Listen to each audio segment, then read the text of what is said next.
Dinner that night was supposed to be another quiet family meal, the kind where everyone pretends nothing has been simmering for years until one careless sentence finally cracks the surface. I am Hailey Moore, an architect living in Raleigh, North Carolina, and for most of my life, I have been compared to my sister in ways that made even breathing around my parents feel like a competition I never entered. As the table filled with conversation, Tessa talked excitedly about her newest contract, a modest interior project that sounded more like a student showcase than a breakthrough. Yet every word out of her mouth drew applause from both Mom and Dad. They leaned forward, asking about colors, materials, her vision. I watched silent, letting their voices blend into the hum of the kitchen light. Then Mom smiled across the table and said something that made the air feel colder. Dad repeated it, his tone proud, but cutting. "We wish you were even a fraction of your sister." The words landed heavier than they probably intended. I pushed my chair back steady enough to make sure every movement was deliberate. "Then she'll be thrilled to know she's about to start paying rent for this house." For a moment, no one breathed. Tessa coughed into her glass, water spilling down her wrist. Mom's face turned pale, and Dad looked like he'd forgotten how to speak. Forks clinked against untouched plates. That was the exact second the ground beneath our family began to shift, even if they didn't realize it yet. That night, everything changed. Have you ever been compared to someone you love as if your worth depended on their shadow? Tell me in the comments below. I'd like to know if you've ever felt the same. 5 years earlier, family dinners were more predictable than the weather. Back then, I was still trying to prove to myself that hard work could speak louder than favoritism.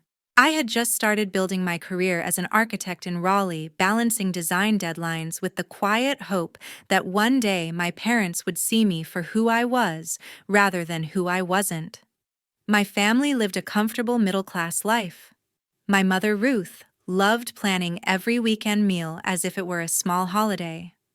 My father, Warren, took pride in keeping the same traditions that had defined our household for years. My sister, Tessa, worked as an interior designer and had an endless list of stories about her clients and projects. Every Saturday evening, we would gather around the same oak dining table. The conversation always followed the same rhythm. Mom would ask Tessa about her latest project, Dad would lean in impressed, and the air would fill with praise. Words like ambitious, talented, and gifted floated around the table so often that they became part of the wallpaper. I learned early on that silence was easier than trying to compete with perfection that already had an audience. Whenever I mentioned my own work designing affordable housing plans or staying late at the firm, Mom's eyes drifted to the kitchen clock, and Dad would hum politely before changing the subject back to Tessa's progress. It wasn't cruel, just habitual. They admired what they could see and understand, and architecture to them was too abstract to be impressive. I began to build my own routine. I rented a small apartment downtown, filled it with sketches and models that never left my drafting table. My days were quiet but full, shaped by long hours and the satisfaction of creating something tangible. I didn't attend every dinner using work as an excuse, but part of me knew it was also self-preservation. Each missed meal was a small act of rebellion disguised as responsibility. Over time, the distance between us became a kind of safety.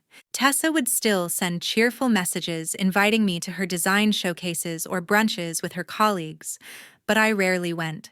Every event seemed like another stage where she sparkled under the family's attention, and I played the invisible understudy. I stopped trying to bridge the gap because every attempt felt like standing in front of a locked door and pretending I didn't notice the key was missing. Mom would occasionally call to check in, though her tone always carried subtle reminders.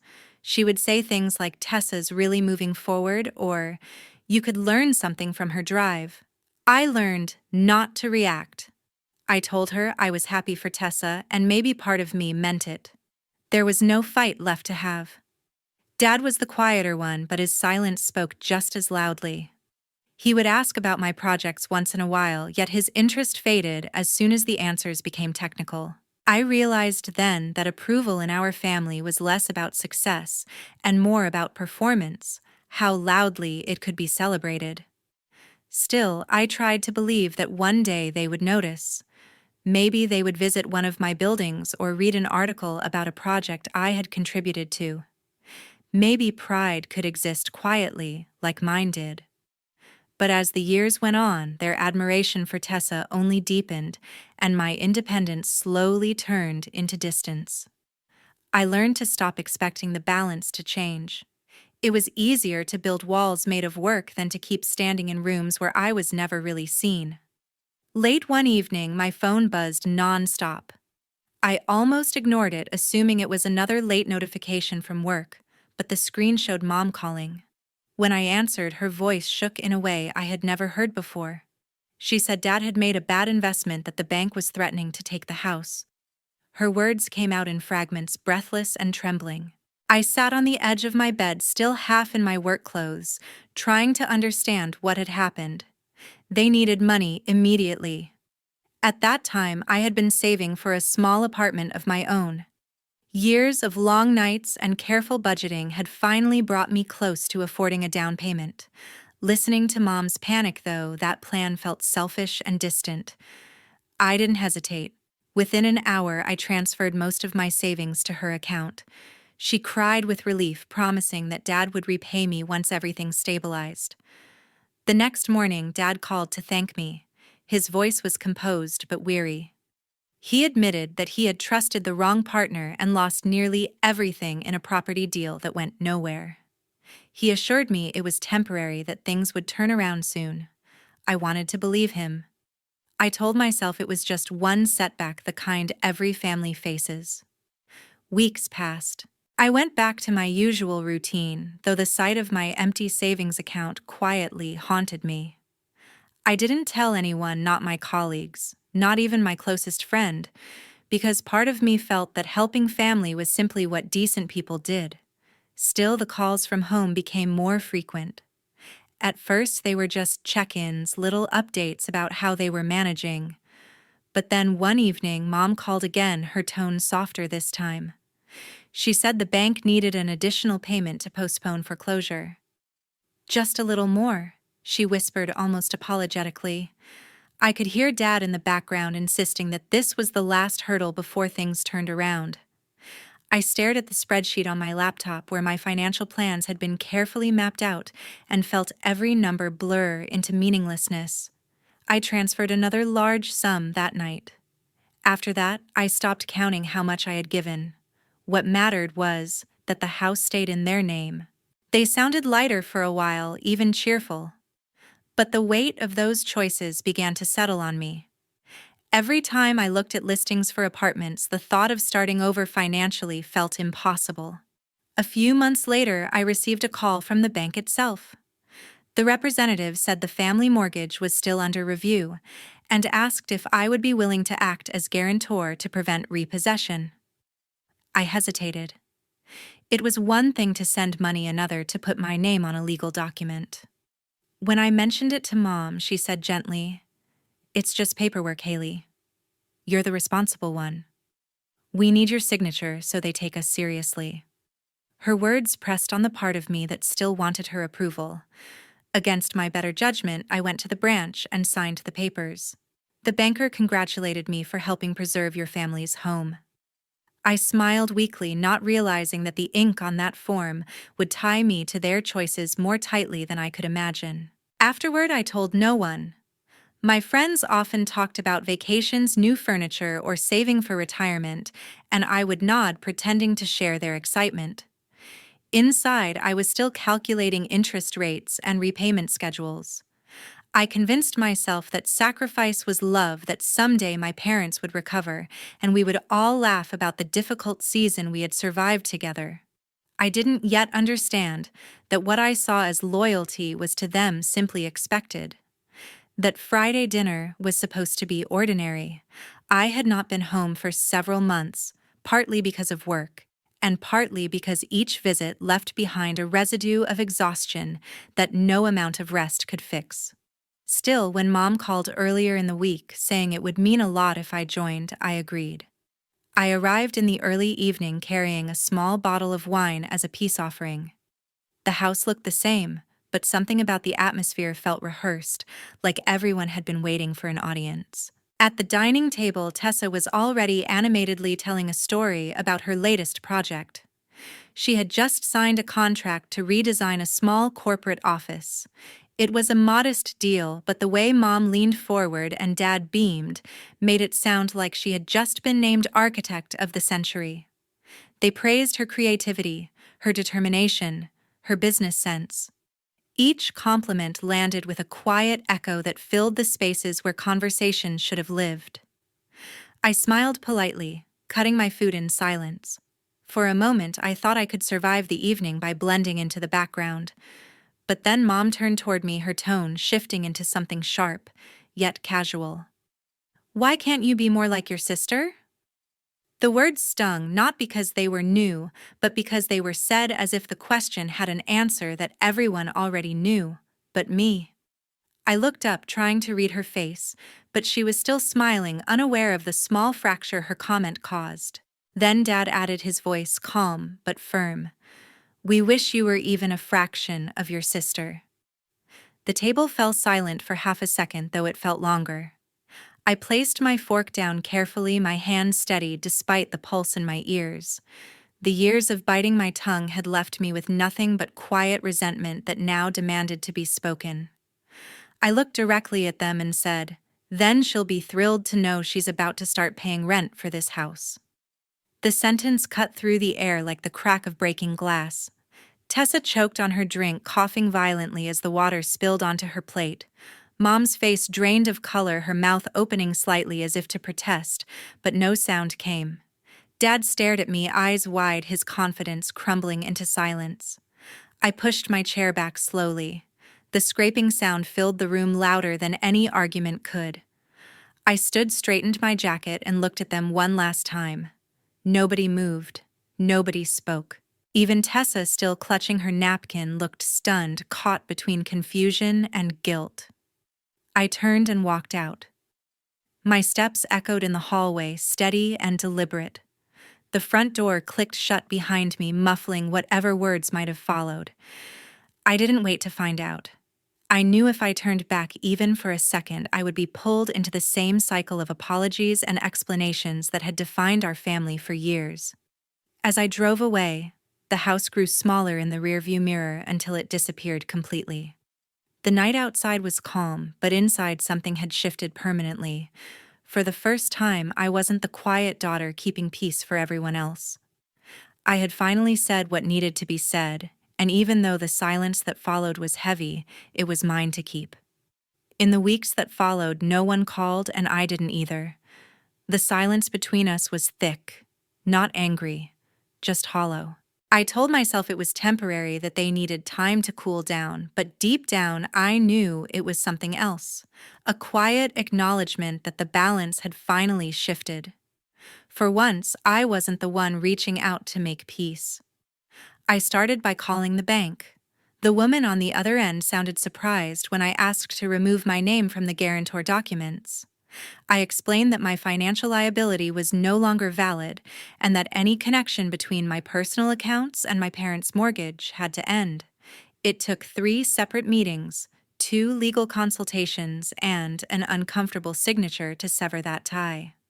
When the final confirmation arrived in the mail, I placed the papers neatly in a folder labeled "Closed." It was a strange kind of freedom, uneasy but real. At work, I threw myself into projects with a focus I hadn't felt in years. My firm had just landed a large urban development contract, and I was assigned to lead one of the design teams. The hours were long, but they filled the silence I brought home every evening. The more I worked, the more the weight of my family's shadow lifted. For the first time, my success didn't need to be validated by anyone else. One afternoon, while reviewing plans at a cafe near the office, I ran into Leah Collins, a former colleague who had left the firm 2 years earlier. She had always been one of the few people who understood me beyond small talk and work reports. We caught up for a bit before the conversation inevitably drifted toward family. When I hesitated, she said quietly, You don't owe them your peace just because they're your parents. I stared at my coffee, unsure how to respond. She added, if they never respected you, they never will. Stop setting yourself on fire to keep them warm. Her words stayed with me longer than I expected. That night, I replayed them in my mind over and over until they became less like advice and more like truth. It was the first time someone had said out loud what I had been too afraid to think. Weeks turned into months. I stopped sending money home. The first time I skipped transferring the usual amount, my hands shook, as if defying an unspoken rule. But nothing happened. No calls, no messages, no confrontation. The silence was strangely liberating. I began spending my weekends hiking, cooking for myself, even traveling short distances, simple things that used to feel like indulgences. Life was quieter, but it finally belonged to me. Then one morning, I received a text from a coworker. Are you okay? I saw something online. My stomach dropped. I opened my phone and saw a social media post circulating in local community groups. It was from Tessa's account. The caption read, "Some people forget where they come from. When your own sister abandons your parents after they saved her countless times, you start to question what family even means." There was a photo attached, a smiling picture of our parents in front of the house I had once fought to save. I didn't comment. I didn't defend myself. The urge to explain had died somewhere between exhaustion and acceptance. Those who knew me didn't need proof. Those who didn't never would believe it anyway. I closed the app and went back to work. That evening, I sat by the window of my apartment watching the city lights blur into a soft glow. The world outside kept moving indifferent to my private battles. It was strange how silence once so painful could now feel like a form of healing. I had finally stopped apologizing for choosing myself. 2 months later, the messages started pouring in. At first, they were short and polite, as if my mom was trying to test the water. We're struggling a bit this month. Can you help just once? The next one came a few days later, more direct. You know your father's health isn't great, right? Then when I didn't respond, the tone changed entirely. The third message arrived late at night and read, I can't believe how cold you've become.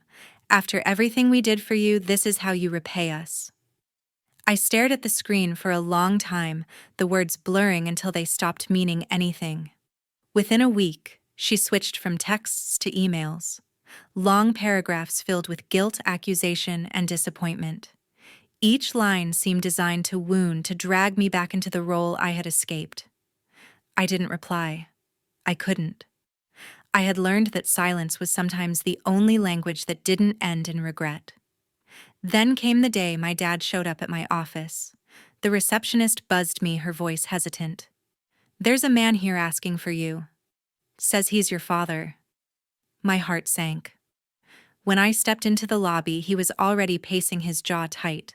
His first words weren't greetings. Do you even understand what you're doing to this family? He said loud enough for a few nearby employees to glance over. I asked him to lower his voice, but he didn't. You've become selfish, Hailey. Completely ungrateful. We raised you better than this. I felt the heat of humiliation creep up my neck. Before I could respond, he turned away, muttering, You'll regret this when you have no one left. After he left, whispers started circulating. Offices have their own rhythm of gossip, quiet enough to pretend innocence, loud enough to be heard. I noticed glances exchanged near the break room, hushed tones in the hallway. The pity was worse than the judgment. The following morning, Tessa posted something online. The caption read, Some people only care about themselves no matter how much family has done for them. It didn't mention my name, but it didn't need to. The photo attached was of our parents sitting on the porch looking tired and sad. Within hours, it had dozens of likes and comments, people praising her for being the good daughter. Colleagues I barely knew started looking at me differently. A few even unfollowed me. It was astonishing how quickly a private fracture became public entertainment. At lunch, Leah Collins, my friend and former colleague, found me sitting alone in the courtyard. She had seen the post, of course. "You don't deserve this," she said softly. "They're trying to make you feel guilty for saving yourself." I wanted to agree, but the knot in my chest was too tight. I managed a faint smile and said, "No, this time I'll handle it." That evening, after everyone left the office, I stayed behind. The city outside the glass walls hummed with life, but I barely heard it. I opened my file drawer and pulled out the folder labeled Property Documents. My hands didn't shake as they once did. I spread the papers across the desk: the deed, the mortgage statements, the notarized contracts. Every single document carried my name alone. I had paid the taxes. I had signed the contracts. I had kept the house from foreclosure when no one else lifted a finger. For the first time in months, anger replaced hurt. It wasn't the kind of anger that burned uncontrollably, but the kind that clarified everything. They had taken my silence as weakness, my kindness as obligation. The humiliation, the whispers, even the online mockery, none of it mattered as much anymore. What mattered was truth, and I finally held it in my hands. I gathered the papers, slid them back into the folder, and locked it away. The decision forming inside me wasn't impulsive. It was calm, deliberate, the kind that comes only after you've been quiet for too long. If they wanted to play this in public, then perhaps the truth belonged there too. On a warm Saturday evening, Tessa hosted a party to celebrate what she called her new milestone. The venue was a glass-walled hall in the city center, glowing with golden lights that reflected off champagne flutes and polished marble. Guests in sleek suits and evening gowns filled the room, and cameras streamed every moment of her carefully staged triumph. Tessa stood near the podium, hairstyled perfectly, wearing a white satin dress that shimmered beneath the chandeliers. The backdrop behind her read, "From struggle to success, a journey of resilience." I arrived unannounced, dressed in a simple black dress that blended with the quiet edges of the crowd. Conversations faded momentarily as people turned their heads. I felt their curiosity, as they whispered, recognizing me not as a guest, but as a ghost, from a story Tessa had already rewritten. In my hand, I carried a single folder, the same one that had rested in my desk drawer for months, holding the mortgage papers, payment records, and property deeds. Tessa's voice rang through the hall, warm and performative. "Every success begins with family," she said to the cameras. "I wouldn't be here without their endless support." I caught sight of Mom and Dad seated in the front row, both smiling proudly, the perfect image of parental devotion. The audience applauded. The live-stream camera panned across the room, catching Tessa's confident smile. I stepped forward, cutting through the soft chatter, my heels echoing against the floor. When I reached the edge of the stage, the MC, confused but polite, leaned forward to ask who I was. I handed him the folder and said, "Play this instead." My voice wasn't loud, but it carried. A murmur rippled through the audience. Tessa's smile faltered as the large screen behind her flickered. A document appeared, the scanned mortgage agreement. Lines of text filled the display: property owner Hailey Moore. Then came the receipts, one after another, each stamped paid in full, with my signature at the bottom. The camera zoomed in automatically as the projector cycled through the evidence. Whispering spread through the crowd like a wave breaking in slow motion. Tessa froze. Her polished speech card slipped slightly from her hand. This isn't," she started, but the words stumbled. Mom looked down at her lap, her face drained of color. Dad pressed his lips together, eyes fixed on the ground. The silence was suffocating, so absolute that even the clinking of glasses stopped. I looked at Tessa, my voice calm but steady. "Success built on lies never lasts." For a moment, the sentence seemed to hang in the air like smoke. No one clapped. No one moved. The live stream camera continued rolling, capturing the raw stillness, a scene that no one would be able to edit away later. I turned and began walking toward the exit. The sound of my footsteps filled the space that applause was supposed to occupy. Behind me, I heard the faint hum of whispers returning, a mix of disbelief and realization. I didn't look back. There was nothing left to reclaim, no apology that could make the truth cleaner. Outside, the night air was warm and quiet. The noise of the city felt distant, almost merciful. I stopped for a moment under the soft glow of the streetlight, exhaling deeply. For years, I had been defined by what I gave away: my time, my money, my peace. Tonight, I had taken back something far more valuable: my voice. Weeks passed, and the silence that followed was louder than any argument. The video from that night spread across social media faster than I could have imagined. It wasn't my intention to humiliate anyone publicly, but truth has a way of finding its own audience. By the end of the week, the same people who had praised Tessa, my sister, for her resilience began deleting their comments.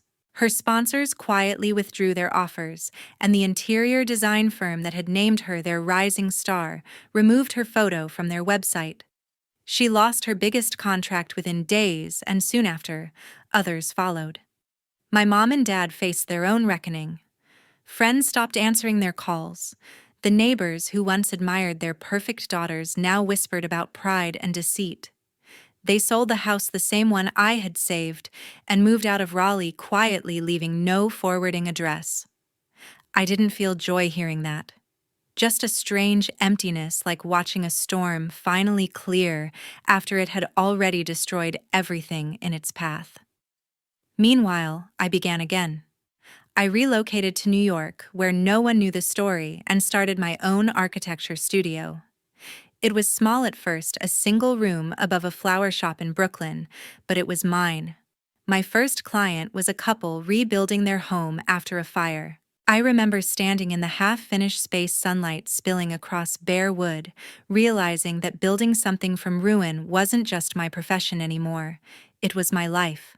Months later, a journalist from a lifestyle magazine reached out for an interview. The headline read, "Hailey Moore on Independence and the Power of Self-Respect." I didn't talk about my family. Instead, I spoke about boundaries, about how people mistake silence for weakness, and how choosing peace doesn't mean surrendering. The article went viral for all the right reasons this time. When the interview ended, the writer asked me off the record, "Do you ever think they'll apologize?" I smiled, not bitterly, just honestly. "Respect doesn't come from apologies," I said. "It comes from boundaries."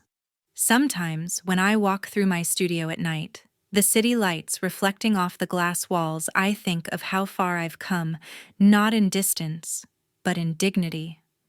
Respect is built through boundaries. Sometimes the bravest act is walking away, not fighting harder.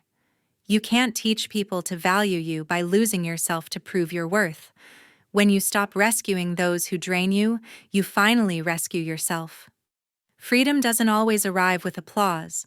Sometimes it comes in quiet moments when you realize you no longer owe anyone an explanation for choosing peace. Thank you for staying until the end. If you've ever been unfairly compared, blamed, or made to feel small in your own story, share your thoughts below. Your experience might help someone else find the courage to set their own boundaries and reclaim their self-worth. Stories like ours remind people that healing isn't weakness, it's proof of strength.